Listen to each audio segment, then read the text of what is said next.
Shalom semua. Pernahkah Bapak Ibu Saudara mendengar kisah tentang Tanah Goshen?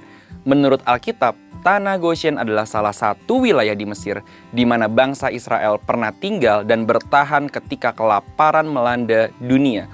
Selama 430 tahun, Tanah Goshen menjadi rumah sementara bagi umat pilihan Allah.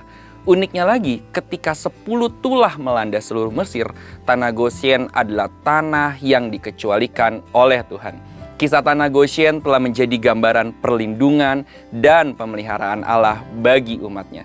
Oleh sebab itu, dalam Voice of Pentecost kali ini, kita akan membahas mengenai pemeliharaan dan perlindungan supranatural. Pertama, janji Allah kepada anak-anaknya. Yohanes 1 ayat 12 mengatakan bahwa setiap orang yang percaya kepada Allah diberikan kuasa untuk menjadi anak-anak Allah. Oleh sebab itu, kita semua yang percaya pada Tuhan Yesus Kristus dengan segenap hati adalah anak-anak Allah. Dan bagi anak-anaknya, ia berjanji dalam Matius 6 ayat 31-33. Sebab itu janganlah kamu khawatir dan berkata, apakah yang akan kami makan? Apakah yang akan kami minum? Apakah yang akan kami pakai? Semua itu dicari bangsa-bangsa yang tidak mengenal Allah, akan tetapi Bapamu yang di sorga tahu bahwa kamu memerlukan semuanya itu. Tetapi carilah dahulu kerajaan Allah dan kebenarannya, maka semuanya itu akan ditambahkan kepadamu. Pemeliharaan adalah bagian dari janji Tuhan kepada anak-anaknya.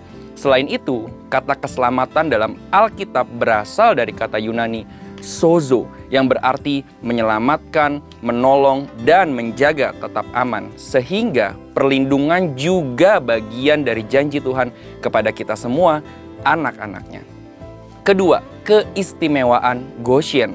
Di dalam kitab Keluaran diceritakan ketika tulah melanda seluruh Mesir, hanya Tanah Goshen yang dikecualikan. Sebagai contoh, Keluaran 8 ayat 22.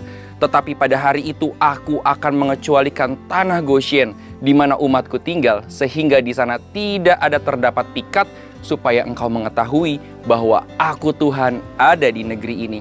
Di masa kini juga ada banyak kesaksian orang percaya atau anak-anak Tuhan yang mengalami pemeliharaan dan perlindungan Allah yang supranatural. Sekalipun Tuhan dapat menolong kita dengan berbagai cara, namun kita jadi mengerti dan memahami bahwa pemeliharaan dan perlindungan Allah yang supranatural masih tersedia bagi kita sampai saat ini. Ketiga, akses masuk Goshen. Berdiamnya bangsa Israel di tanah Goshen tidak terlepas dari peran seorang Yusuf. Yusuf memiliki otoritas dan kapasitas sehingga bisa membawa keluarganya tinggal di tanah Goshen. Otoritas dan kapasitas ini diperoleh oleh seorang Yusuf paling tidak melalui dua hal, yaitu tujuan dan proses. Yusuf muda telah mendapatkan visi melalui mimpi bahwa ia akan berkuasa atas keluarganya. Namun tujuannya bukan menjadi penguasa yang dihormati bahkan disembah, melainkan penguasa yang bisa memberikan akses pemeliharaan dan perlindungan bagi keluarganya.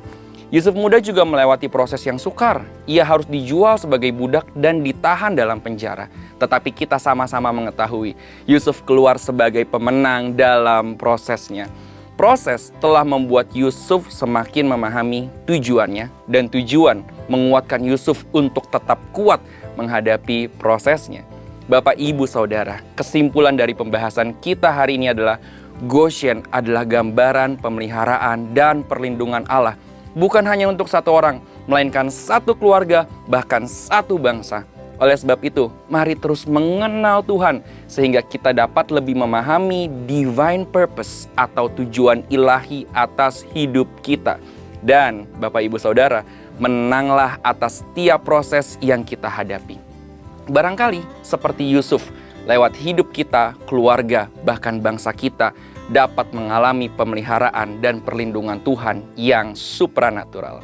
Saudara, untuk penjelasan lebih lengkap dari tim teologi kami, silakan scan QR Code atau buka link yang ada di atas. Tuhan Yesus memberkati.